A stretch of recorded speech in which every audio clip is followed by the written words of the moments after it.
The profit earned by selling an article for rupees 1060 is 20% more than the loss incurred by selling the article for rupees 950.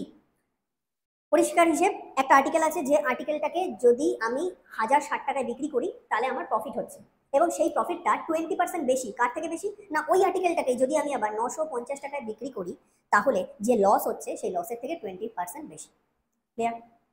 So next আমাকে জানতে চেয়েছে যে what price should the article sold to earn 20% profit. 20% profit করতে গেলে তাহলে আর্টিকেলটাকে কত দামে বিক্রি করতে হবে? স্বাভাবিক ব্যাপার, 20% প্রফিট করতে গেলে আর্টিকেলটাকে যে বিক্রি করতে হবে সবার আগে আমাকে তার কস্ট প্রাইস জানতে হবে। কস্ট প্রাইস জানতে পারলে দেন আমি বলতে পারবো যে 20% প্রফিট করতে গেলে আর্টিকেলটাকে কত দামে বিক্রি করতে হবে। তো সবার আগে কস্ট প্রাইসটা বার করতে গেলে আমাকে আগের ইনফরমেশনগুলো হেল্প দিতে হবে। তো আমি ধরে নিলাম এখানে কস্ট প্রাইস হচ্ছে সিপি, আমি এখানে জাস্ট সিপিটাকেই কস্ট প্রাইস ধরলাম, এটা হলো কস্ট প্রাইস সিপি, আর্টিকেলের কস্ট প্রাইস। ওকে, এবার আর্টিকেলটাকে ফার্স্টে আমি কি করবো? 1060 টাকায় বিক্রি করবো, রাইট? তো এটাকে চলো 1060 টাকা আগে বিক্রি করি। 1060 টাকা এই দামে আমি বিক্রি করলাম, এটাকে আমি নাম দিলাম SP1, ঠিক আছে, সেলিং প্রাইস 1, কারণ আমি দুবার বিক্রি করবো। তো প্রথমবার আমি 1060 টাকা বিক্রি করেছি, তাতে আমার কি হয়েছে? প্রফিট হয়েছে। প্রফিটকে আমি প্লাস লিখলাম, এটা আমার প্রফিট হয়েছে। দেন আমি আবার সিপিটাকে কি করেছি? আবার কি করেছি? আর্টিকেলটাকে আমি 950-এ বিক্রি করেছি। তো 950 এই দামে আমি বিক্রি করলাম। ক্লিয়ার? তো 950-এ যখন বিক্রি করলাম তখন আমার কি হয়েছে?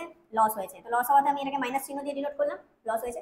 এবার আমাকে বলেছে প্রশ্নে যে এই যে প্রফিটটা হয়েছে সেই প্রফিটটা ওই লসের থেকে 20% বেশি। প্রফিট লসের থেকে কত পার্সেন্ট বেশি?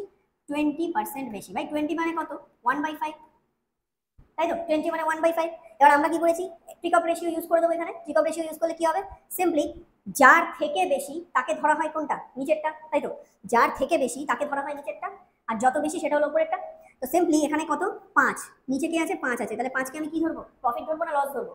প্রফিট বেশি, কার থেকে? লসের থেকে বেশি, তাহলে নিচেরটাকে আমি কি ধরবো? লস ধরবো। নিচেরটাকে তাহলে লস ধরবো। লসের থেকে বেশি, লসের থেকে কত বেশি? 20% বেশি। তার মানে 5-এর 20% কত?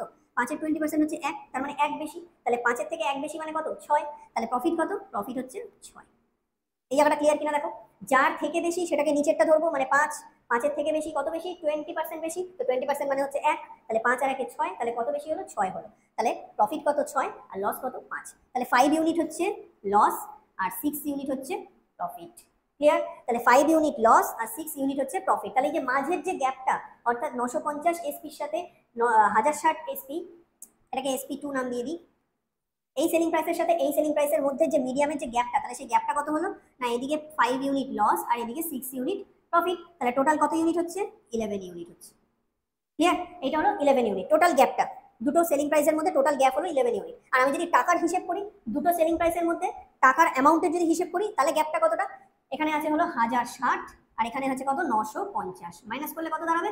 1000 থেকে 900 দিলে 100 করে থাকে, আর 60 থেকে 50 দিলে কত থাকছে? 10, তার মানে 110। তাহলে আমি যদি এখানে অ্যামাউন্টের হিসেব করি তাহলে আসছে আমার 110। তাহলে এবার বলতে পারি যে এই ইউনিট গ্যাপিং যেটা 11 ইউনিট বেরিয়েছে, এটাই ইকুইভ্যালেন্ট হচ্ছে এই 110 টাকার সঙ্গে সমতুল্য, তাই তো? 110 টাকার সাথে সমতুল্য। এখানে ভ্যালুর গ্যাপিংটা হচ্ছে 110 আর ইউনিট গ্যাপিংটা হচ্ছে 11, তাহলে 11 ইউনিট সমতুল্য কার সাথে?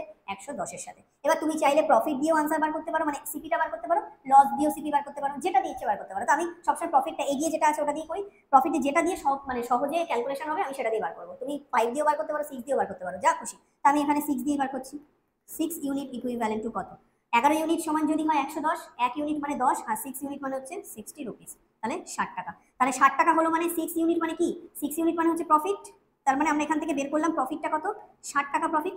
তার মানে 1060 টাকা হচ্ছে সেলিং প্রাইস, 1060 টাকায় বিক্রি করা হয়েছে, যার মধ্যে 60 টাকা হচ্ছে প্রফিট। 60 টাকা প্রফিট, তাহলে মানে সিপি কত? কস্ট প্রাইসটা কত? স্বাভাবিক 1000 টাকা। ক্লিয়ার? ওকে, তাহলে 60 টাকা কি বেরোলো এখানে? আমাদের সিপি বেরিয়ে গেল, মানে আমরা কস্ট প্রাইসটা পেয়ে গেছি 60 টাকা। তো এবার তো নর্মাল অঙ্ক হয়ে গেছে, বলেছে যে যদি আমাকে 20% প্রফিট করতে হয় তাহলে কত দামে বিক্রি করতে হবে। তো স্বাভাবিকভাবে 20% প্রফিট মানে সেই একই, আমরা জানি 1/5। তার মানে 5 যদি হয় কস্ট প্রাইস, 5 যদি হয় কস্ট প্রাইস, তাহলে 1 টাকা হচ্ছে প্রফিট, তাহলে সেলিং প্রাইস কত? 6 টাকা, তাই তো? 5 যদি হয় সিপি, তাহলে 1 হচ্ছে আমার প্রফিট, তাহলে CP plus profit equals to SP, মানে হচ্ছে 6 টাকা। তাহলে স্বাভাবিকভাবেই 1000 টাকা যদি হয় সিপি, তাহলে এখানে কত আসবে? 6/5 ইন্টু 1000, দ্যাট ইজ 1200, 1200 টাকা। 1200 টাকা, অপশন ডি। ক্লিয়ার? এটাই আনসার। বোঝা গেল? আমরা এখান থেকে ইজিলি পেয়ে গেছি কি? আমাদের সিপিটা পেয়ে গেছি। তো সিপি যখন পেয়ে গেছি, বাকিটা তো আমাদের ট্রিক অফ রেশিও ইউজ করবো, আর সিপি জানলে এসপি তো বেরিয়ে যাবে, তো সেখান থেকে আমরা বের করে নিলাম। তো বোঝা গেছে? একবার জিনিসটা আরেকবার বলে দিই। এখানে আমাকে যেটা বলেছিল যে এখানে যে প্রফিটটা হয়েছে সেই প্রফিটটা লসের থেকে 20% বেশি বলেছে। তো আমরা এখানে ট্রিক অফ রেশিও ইউজ করেছি, 20% বেশি মানে এটাকে আমরা লস ধরলাম 5 ইউনিট, আর তাহলে প্রফিট হয়ে গেল কত? 6 ইউনিট। টোটাল গ্যাপিংটা হয়ে গেল হচ্ছে 11 ইউনিট। তাহলে 11 ইউনিট কার সাথে সমতুল্য? এই দুটো এসপির মধ্যে যে গ্যাপটা, এই দুটো এসপির মধ্যে গ্যাপের সঙ্গে সমতুল্য। এই দুটো গ্যাপ কত? এই দুটো গ্যাপ হচ্ছে 110। দুটো এসপির মধ্যে গ্যাপ 110। তাহলে 11 ইউনিট মানে হচ্ছে কত? 110।